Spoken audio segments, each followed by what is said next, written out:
Salut, c'est Jean-Bap. Alors, aujourd'hui, on va se retrouver pour une review d'un RTA, le Blaze MTL RTA, que j'ai pris du coup pour me remettre un petit peu au tank classique, parce que ça fait un moment que je vape avec des AIO et du coup des Boros. Et là, je m'étais dit pourquoi pas tester un tank à l'ancienne. Donc voilà, je me suis dirigé vers ce modèle. Donc le Blaze RTA, c'est du coup un atto en 22 mm qui est plutôt orienté MTL, mais en vrai, on va voir, il y a tout ce qu'il faut pour faire aussi du DL restrictif. Donc c'est quand même un atto qui reste polyvalent. Voilà, on a les petits manuels, les petits trucs comme ça. Ça se présente comme ça, la boîte. Du coup, on voit qu'ici, on a l'atto qui est là. On a un petit Pyrex de rechange, on a un drip tip supplémentaire. Ça, c'est les airflows, on va voir ça après. Et là, du coup, là, un petit carton avec les tailles des airflows qui est détaillé. Et les petits spares, comme d'habitude, avec là on a du coup deux petits coils 0,45 ohms en diamètre 2,5 et des petits outils dont on va évidemment pas se servir avec des joints de rechange et des choses comme ça. Voilà. Tac à tac, on va ranger ça. L'atto, il arrive avec son petit stand déjà ici. Hop, met ça de côté. Donc il est sur son petit présentoir. Tac. Il ressemble à ça. Petite inscription du coup Blaze en gravure. Hop, donc on va l'ouvrir. On a du coup le petit drip tip qui est en format 510 ici. Il se dévisse ici, comme ça. Et là, du coup, on peut changer et mettre l'autre qui est juste là. Donc il y a un drip tip qui est plutôt orienté MTL et l'autre qui est plutôt orienté DL. Donc on a celui-ci qui a un diamètre intérieur qui est plus fin que celui-là. Donc on a plutôt MTL ici et le DL qui est plutôt celui-là. Tac. Après, sinon, si on veut mettre un drip tip classique, on peut aussi l'enlever. Là, c'est du format 510, drip tip classique. Pour le refill, ici, on a un quart de tour. Ça s'ouvre comme ça. Tac, là, on peut remplir. Tout à fait classique, somme toute. Et la particularité de cet atto, c'est son airflow aussi, qui est géré d'une part par les pins qui sont là, mais ça, on va le voir après en l'ouvrant. Mais d'autre part, parce qu'il y a aussi une bague d'airflow qui est ici, qui est en pas de vis inversée. Donc, c'est-à-dire que là, en fait, normalement, si je visse, voilà, si je vais dans le sens pour visser, là, je vais ouvrir l'airflow. Hop, donc là, on voit ouais, le petit écart qu'il y a là. En fait, c'est ici que l'air va passer. Et du coup, en dévissant, ça va le refermer. Jusqu'à ce que ça arrive en contact du coup avec la base de l'atto. Et là, si je continue de dévisser, du coup, eh ben, je vais ouvrir le deck. Hop, voilà. Évidemment, je m'en suis servi déjà pendant une petite semaine. Du coup, il y a déjà un coil à l'intérieur. Donc on a du coup les deux postes ici, positif, négatif, avec les deux pattes du coil qui sont orientées vers du même côté. On a du coup les petites rigoles ici pour faire passer le coton, avec l'arrivée de liquide qu'on voit des deux trous qui sont en bas là. Ce petit module ici se détache, hop, comme ça. Il y a un petit système avec une bille en fait qui va se loquer là-dedans, là, ici. Et c'est assez bien fait. Donc on a juste vraiment à glisser cette partie-là à l'intérieur. Et ça clipse en place. Hop. C'est assez satisfaisant, ça marche assez bien. Et du coup, ça va être notre airflow en fait. Hop, clac. Donc on met ça de côté. Cette petite pièce là. Donc ça, c'est l'airflow qui vient de base. Donc on a vraiment voilà, plein de petits trous comme ça au milieu. Et en fait, cette pièce là, on va pouvoir venir la dévisser. Voilà, donc ça se dévisse. Ça se remet à l'intérieur d'ici. Et après, c'est à cet endroit là qu'on va pouvoir du coup prendre un autre airflow parmi ceux-là. Là. Donc on a du coup c'est marqué ici, hein, mais on a un MTL, on a 0,8, 1,2, 1,4, 1,6 et en DL restrictif on va avoir 2, 2,5, 3, 3,5. Donc personnellement j'utilise le 0,8 qui est ici. Donc, je vais le récupérer. Je vais le mettre du coup ici. Faut pas avoir des trop gros doigts non plus. Et là on va pouvoir le visser tranquillement à l'intérieur. Clac, comme ça. Et du coup voilà, là j'ai mon insert d'airflow qui est installé. Et j'ai plus qu'à le remettre sur le deck, ici, et le clipper comme ça. Tac. Autre avantage que je trouve à ce petit système qui est pas mal du tout, au-delà du fait que c'est un airflow qui arrive sous le coil, et ça j'aime beaucoup, c'est le fait qu'une fois que ça c'est enlevé, déjà c'est beaucoup plus facile pour faire son montage, pour placer du coup le coil, mais aussi pour l'entretien. Moi je sais que par exemple j'ai tendance à prendre une petite brosse comme ça métallique et à nettoyer mon coil quand je refais un coton. Bah là du coup en fait on a vraiment plein d'espace pour aller nettoyer aussi en dessous. Ce qui n'est pas forcément le cas sur les autres atos où c'est un peu compliqué d'aller gratter un peu ce qu'il y a en dessous du coil. Là c'est beaucoup plus simple du coup pour l'entretien, donc franchement gros point positif là-dessus aussi. Et niveau du placement aussi de la résistance, j'avais déjà vu pas mal d'autres reviews qui avaient tendance à conseiller de vraiment rapprocher au maximum le coil de ces deux postes ici. Personnellement, je trouve pas trop que ce soit super intéressant parce qu'après ça décentre le coil de l'airflow. Du coup, voilà, enfin, non, faut vraiment. De toute façon, il y a un petit rebord qui a été prévu exprès. Là, on peut le voir un peu normalement ici. Voilà. De ce côté-là, là, il y a un déjà arrondi à l'intérieur, ici, là. Et donc, il y a vraiment largement la place de l'éloigner un petit peu pour vraiment bien le placer au centre, qui soit bien aligné par rapport à l'airflow. Mais il y a vraiment de la marge pour un coil, en tout cas en 2,5, de le manœuvrer un petit peu autour de ça en hauteur et sur les côtés. Donc c'est pas la peine de venir vraiment trop le serrer de ce côté-là, quoi. Vraiment, moi je trouve que c'est pas super intéressant.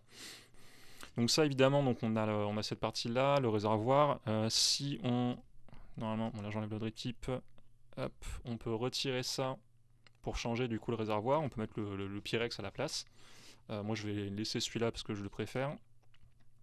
La capacité normalement c'est 3 ml, ce qui est pas énorme. Moi je suis plus trop habitué à vaper sur des réservoirs aussi petits. Du coup c'est vrai que je me retrouve même en NTL à le remplir assez souvent quand même.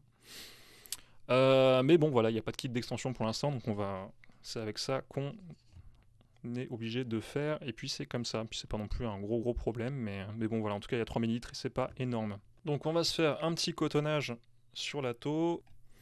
Hop, on allume, du coup moi j'ai une petite résistance, c'est un Clapton MTL qui sort à 0,8 ohm. On vérifie qu'il est bon, mais normalement j'avais déjà checké, il n'y a pas de problème. Le coil est encore en très bon état. Hop, donc on va prendre le coton. Donc moi ça va être du Cloud9 dans l'occurrence, mais bon, il n'y a pas j'ai pas forcément de coton préféré.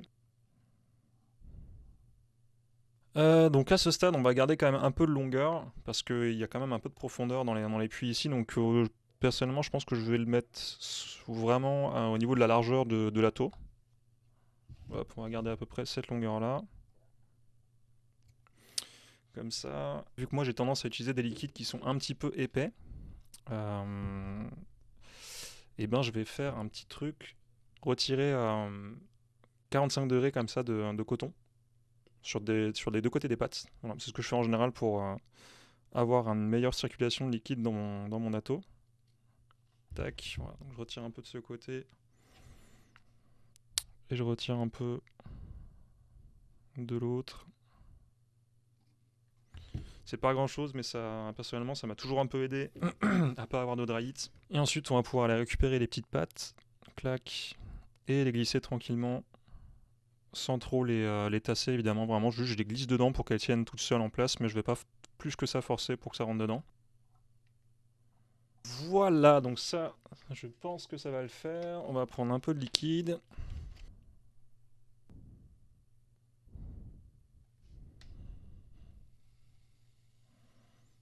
Hop, ça m'a l'air très bien.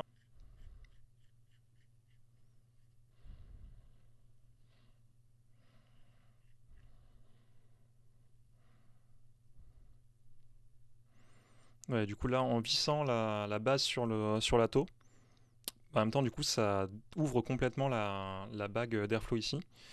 Et alors ça aussi, petit défaut qu'il y a que j'avais déjà remarqué avant même d'acheter la taux, mais c'est uniquement sur la version noire de la taux, c'est que cette petite bague d'airflow là, elle a tendance à rester bloquée quand elle est ouverte en entier à cause de la peinture qui doit rajouter une épaisseur. Mais du coup, ce qui fait que là, je l'ai du coup complètement ouverte. Et maintenant, je peux pas la refermer. Genre là, vraiment, je force, mais ça reste complètement bloqué. Et la solution, si ça arrive, c'est juste de desserrer un petit peu les deux vis qui sont en bas là. Tac, vraiment juste un petit quart de tour. Et là voilà, c'est débloqué, donc je peux de nouveau la bouger. Je peux l'ouvrir, la fermer comme je veux, donc là je vais la ouvrir à fond. Et juste resserrer les petites vis derrière.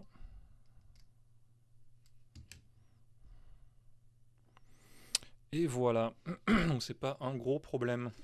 On va l'utiliser sur la box Harrier de Early Bird, qui est en DNA 60C. Je ferai une review sur cette box d'ailleurs aussi dans la foulée. Tac. On va se mettre un petit refill.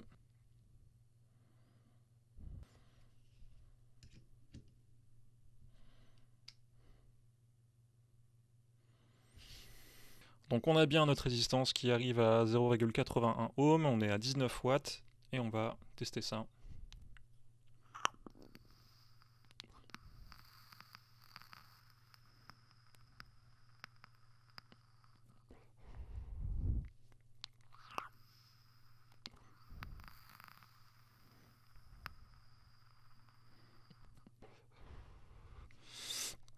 Ok, donc l'airflow est vraiment, parce que là du coup j'ai vraiment vapé juste à côté, vraiment contre le micro. L'airflow est vraiment très très très silencieux. Là vous avez dû l'entendre du coup parce que c'était vraiment juste à côté, mais en réalité ça fait vraiment pas de bruit, c'est très discret, c'est très très fluide. La sensation est vraiment chouette. Les saveurs, elles sont vraiment vraiment top pour un Atto qui coûte ce prix-là. C'est quand même assez impressionnant. Qu'est-ce que j'aurais à redire de particulier? Une chose que j'avais notée pendant la semaine où je m'en suis servi, c'est que à l'origine j'utilisais le drip tip du coup prévu pour le MTL, donc celui-ci. Mais bon, c'est aussi parce que du coup je suis à 19 watts en MTL avec un airflow en 0.8, du coup j'imagine que c'est pas forcément le plus évident comme choix, mais du coup je me retrouve quand même assez souvent avec de la condensation dans ce drip tip qui remonte et du coup je me retrouve avec du liquide sur les lèvres quand je vape trop à la chaîne. Donc du coup j'ai switché sur celui-ci pour pas me prendre la tête, vu qu'il a du coup un diamètre interne qui est plus large. Ça m'évite d'avoir ces petites remontées de liquide dans la bouche, de condensation qui se forment au fur et à mesure, donc c'est plus confortable. Donc finalement je me retrouve à vaper en MTL avec le drip tip prévu pour le DL, mais bon en tout cas moi ça me va comme ça, donc pas de problème, et en plus j'aime bien son look. L'airflow en 0,8, sachant que moi je suis quand même habitué à vaper sur des... Alors mon point de référence, je sais pas si c'est une référence qui va parler à tout le monde, mais c'est le... non, c'est pas de ce côté, clac. C'est du coup le Pioneer Insider, en RBA du coup, et sur lequel je vape en 1 mm d'airflow. Et j'avais tendance à me retrouver un peu comme ça sur tous les atomiseurs de manière générale en MTL, à vaper sur un airflow d'1 mm. Là, du coup, j'ai mis le 0,8 mm parce qu'il n'y a pas de 1 mm. Avec l'airflow, la bague d'airflow ouverte au maximum. Donc voilà, juste niveau ressenti pour quelqu'un qui a l'habitude de vaper sur des Atto MTL avec un airflow d'1 mm. Le 0.8, franchement, moi je dirais plutôt ce qui ressemble à un 1 mm plus qu'un 0.8. Donc moi ça me va parfaitement du coup, mais s'il y a des gens qui sont plus habitués à vaper sur vraiment un airflow très très serré 0.8, celui-là il aura peut-être l'air plus ouvert. Mais bon, l'avantage c'est qu'en fait c'est toujours possible de fermer cette bague si c'est pas assez serré. Donc moi là vraiment elle est ouverte à fond. Mais si c'est toujours possible de la resserrer un peu plus pour avoir un peu moins d'air qui passe. Sinon, au niveau du tank, bah évidemment là cette toute petite fenêtre en PCTG, non je sais pas si c'est une PCTG ou comme matériau, mais bon, toujours est-il que là cette petite fenêtre pour vérifier son niveau de liquide, c'est pas toujours évident. Une fois qu'on arrive vraiment à la fin, on se rend compte évidemment que la couleur est plus claire et qu'on arrive vers la fin, mais c'est pas très évident. C'est beaucoup plus simple avec le Pyrex, mais bon, personnellement, je préfère quand même le look avec ce tank-là en métal plutôt qu'avec un Pyrex. Et voilà, sinon, franchement, pour le prix qui coûte, très très bon Atto, je suis vraiment très surpris, sachant qu'en plus maintenant c'est pas souvent que j'achète du matériel. Du coup, je suis bien habitué maintenant à mon petit setup, et du coup m'en faire bouger, c'est quand même pas chose facile. Donc, et là celui-là je pense que je vais vraiment l'adopter assez facilement. Le montage est simple, le rendu est vraiment excellent. C'est un très bon Atto et j'en suis très content, voilà. Donc c'est tout ce que j'aurais à dire pour la review de ce petit Blaze RTA. Et je vous retrouve du coup bientôt pour la review de cette box, la Harrier de Early Bird, qui vaut le coup aussi d'être montré. Voilà. Allez, à bientôt.